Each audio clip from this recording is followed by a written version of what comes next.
I'm very familiar with that orange tape.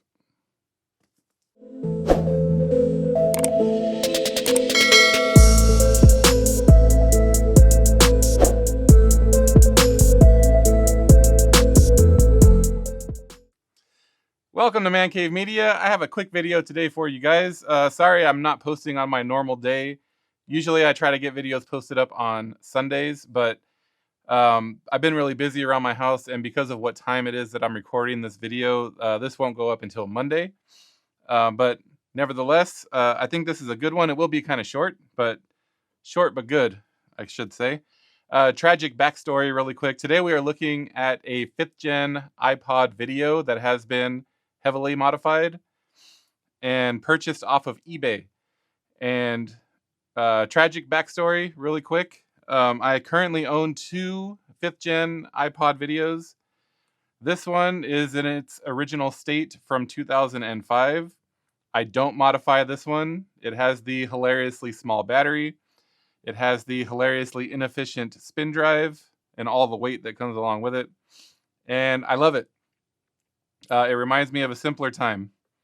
So I leave this one as is. I don't modify this one.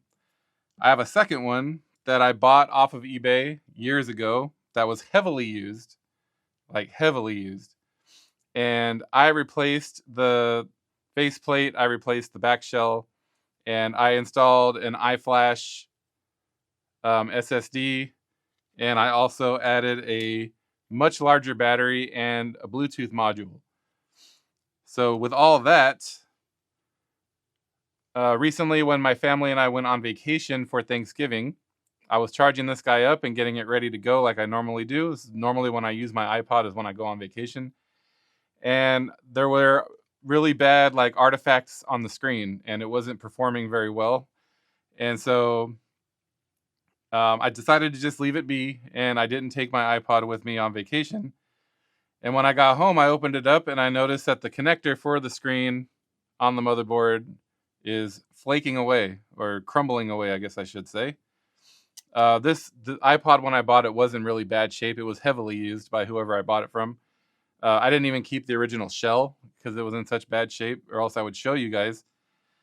So rather than trying to save this, I decided to try one of these pre-builts. I see these all over eBay. I'm sure you guys have seen these.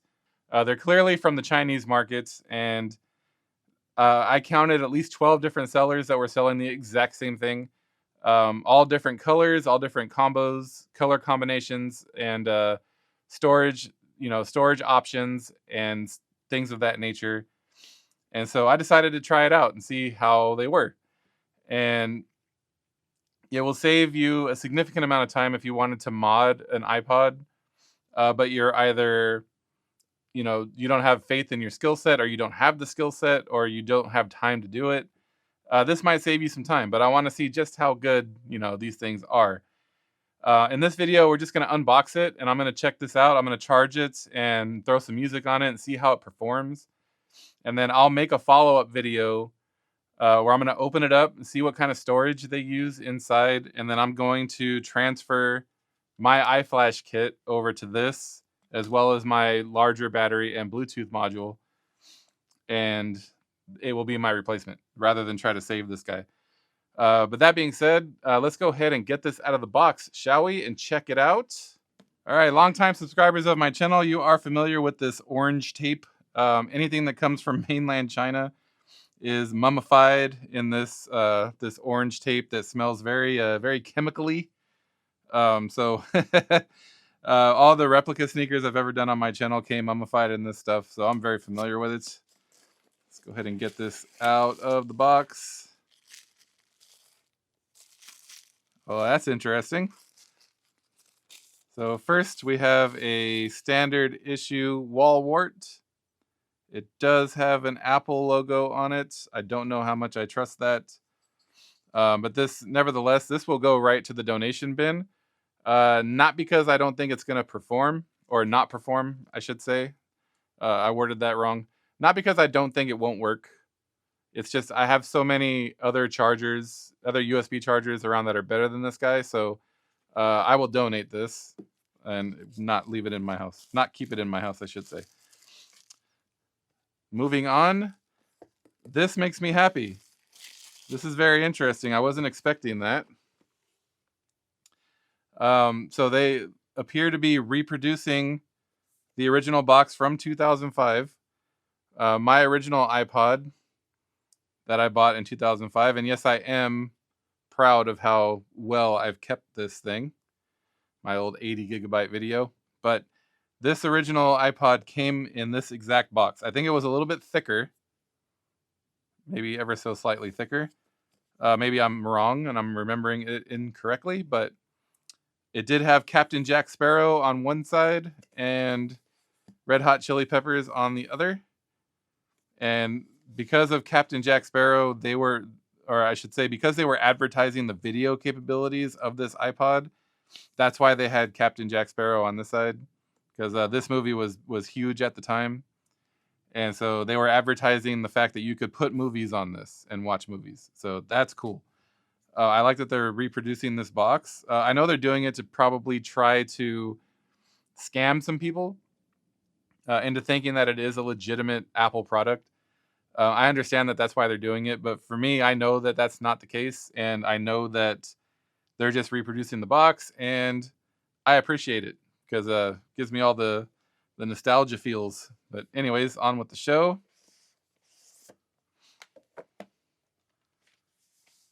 There is the iPod itself. Set that aside really quick.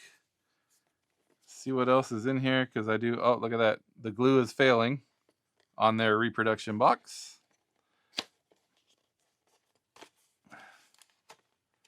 So first we have a 30-pin cable, which I do hang on to these. This will not go into the donation pile. I have several that are brand new, unopened, and I hold on to them because I know that products like this, the old iPods and the old like iPad 2s that people still use regularly, are what's keeping 30-pin relevant and keeping them alive and keeping the price down.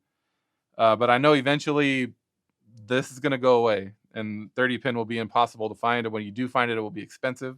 So I do hold on to those. That will go into my collection of 30-pin cables. Oh, you also get some generic Apple headphones. Good old generic wired Apple headphones. Surprisingly enough, my wife does like these. She does not like AirPods. She prefers wired headphones. So I will keep these and give those to her. And then we have what looks to be a reproduction of the original Quick Start Guide. That's pretty cool. That's pretty cool. This does look period correct for 2005, if I remember correctly. That's pretty awesome. So a nice little trip down memory lane here. And that looks like all for the box. I think my box was thicker also because I had the 80 gigabyte model, or I say have, which as you can see here, it's a thicker device overall. The 80 gigabyte was I think the beginning of the thicker backplate. All the other smaller storage models had this thinner backplate. So I think that's why my box was slightly thicker. My original box. I wish I would have kept it after all these years. But anyways, let's get this guy unwrapped. It looks to be fairly good quality.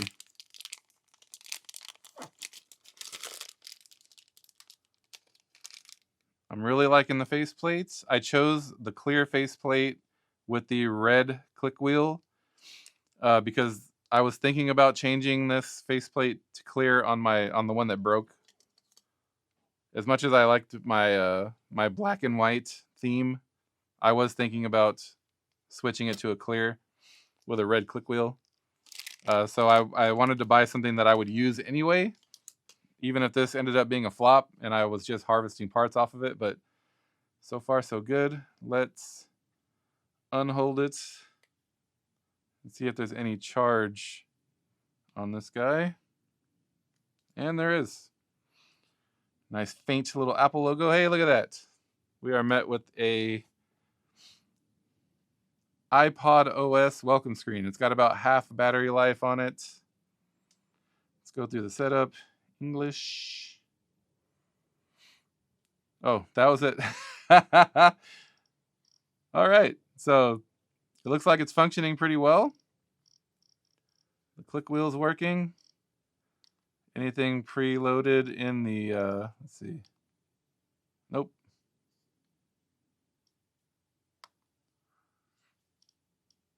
I always like to go through when I buy these, see if there's anything like preloaded in here. Because you never know, man.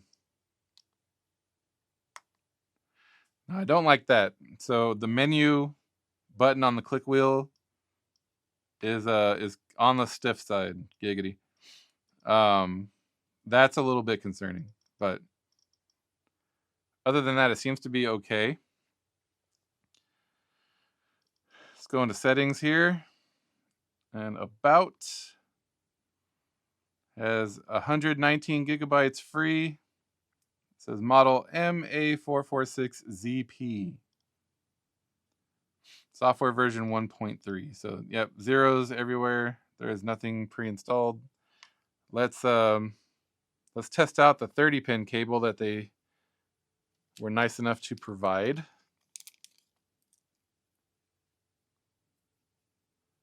And then I'll load some music on it really quick, and we'll see how it works. All right, the port on the 30-pin is nice and snug. Ooh, but it's not charging. Hello. That's discouraging.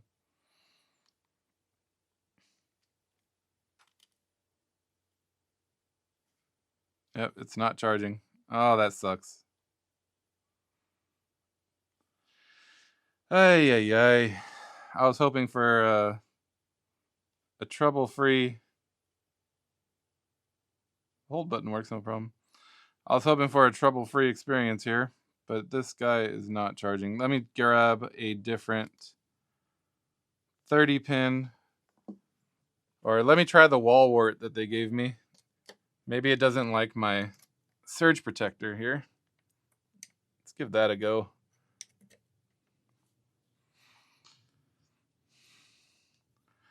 All right, this is with the included wall wart. Hey, there it goes. All right, so it does not like my surge protector. So, word of warning, if you have a surge protector that has built-in USB ports, apparently I don't like it. But the 30-pin and the wall wart that they include do appear to work just fine. So, that being said, let me get some music installed on here. For that, I'm going to have to go to my PC.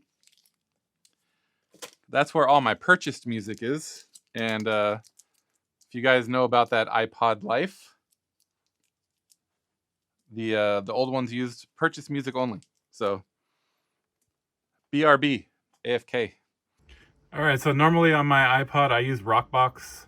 So it's been a while since I've had to use iTunes, but I have the iPod connected to my PC, and iTunes does recognize it. However, I don't have any music in iTunes. Like I said, I don't normally do it this way. I use my iPod mostly for like albums that I have on vinyl.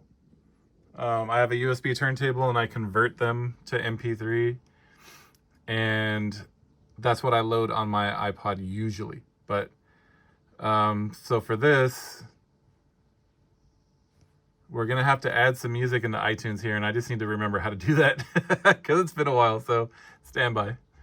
All right, after some thought, reaching back into my memory, I did remember how to add music to iTunes. It has been a while, but I got it.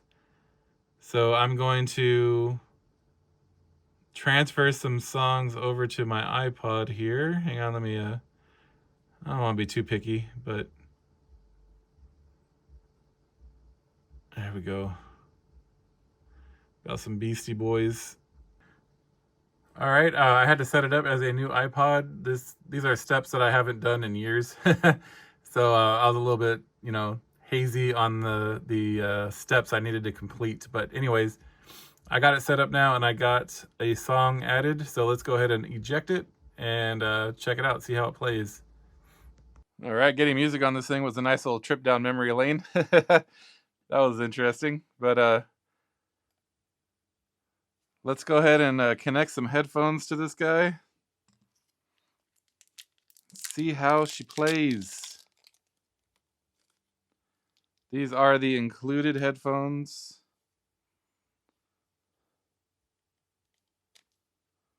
That come with the device. Does not seem to be playing it. There it goes. There we go.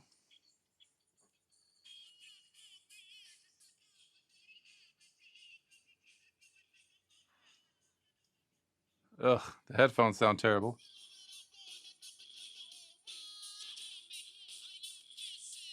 But, I mean, it's playing it. If I remember correctly, you could download the art as well. But I rarely use the stock iPod OS on this guy.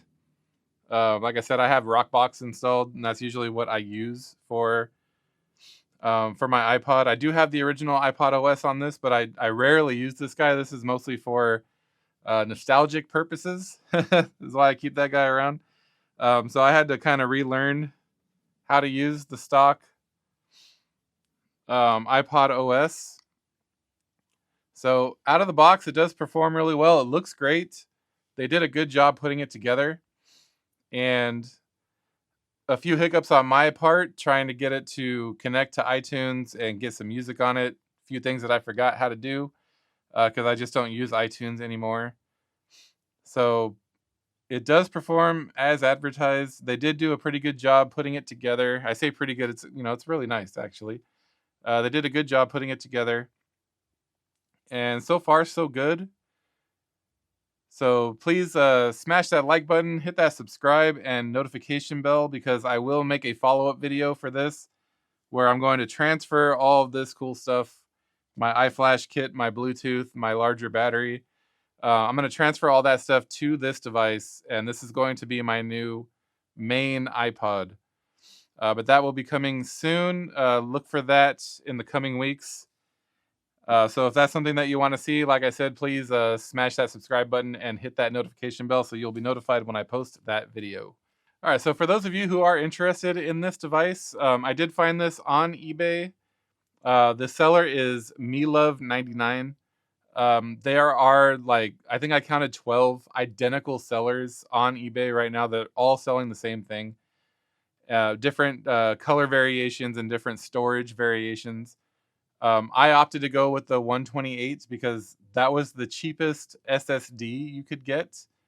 And I was curious to see what kind of SSDs they use in this. So we'll find out in the follow-up video that I do what type of SSD they're using in this device when I swap it out for my iFlash. But I wanted to see, what they use from these Chinese sellers. So this is the 5th gen 128. I chose transparent with the red click wheel. And they don't give you battery specs, which is a little sketchy on me. They just say big battery. Don't know what that means. I have a big battery. Is it as big as that? I don't know. We'll find out when I open it up in the next video. But they don't give you battery specs. You can get up to a terabyte. They mark the 256 as the most popular version, but you can get up to a terabyte, which is, let's be honest, a terabyte, that's a lot of freaking music, man. I don't know. I guess there are some people out there that would use that, that much space on an iPod, but that's just crazy to me. But anyway, the price shipped to my door was $148. It does ship from Shenzhen, China, so it does take a little while for it to get here. But for the price you're paying, you could. Here's how I look at it. So I obviously needed a screen. I do have replacement screens that I just hoard. But after I found out that I do need a logic board, you can buy. Okay, let me start over. So if you don't have an iPod already and you used to own one of these and you want one again and you want to modify it, I'm gonna say this: buying a used one, like a heavily used one, off of eBay, then going out and buying a faceplate and buying a shell and buying the iFlash kit and the battery, Bluetooth if you so choose. Bluetooth is a cool like quality of life thing, but not necessary. Especially mostly the people that want something like this, they miss the wired high quality experience, so they don't want Bluetooth anyway.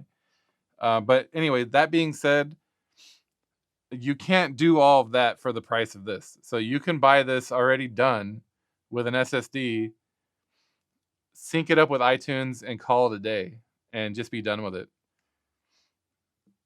So, is building something custom like this fun? Absolutely. This is fun. I enjoyed doing this a lot. I'm looking forward to transferring all of this stuff to this device. It's fun. I like to tinker with things. So it was fun. It was satisfying getting it to work, reinstalling the OS, putting Rockbox on it and all that good stuff. It was fun. I enjoyed it. But if you don't like to tinker or you don't have time to tinker and you want something like this, sorry, I keep holding up my original one. You want something modded like this, this isn't a bad deal. I guess you could have a bad experience with them. They do offer a 1-year warranty, which is pretty good when you consider, like, I know this is heavily refurbished and modified, but it still has the original, Apple Logic board, which is old at this point, from 2005. And so for them to offer a 1-year warranty, that's pretty good. They include everything you need to get started. They include a wall wart. They include a 30-pin cable. They include the wired headphones. These are trash. Don't use those, but they give them to you if you want them. And so, yeah, I recommend going this route if this is something that you want and you either don't have the time or don't think you have the skills to do it yourself. This is a pretty good option. All right, that's all I have for this one. Thank you again for stopping by. Please smash that like button if you enjoyed this video and help feed that algorithm. I hope you have a great afternoon, and like always, thank you for watching.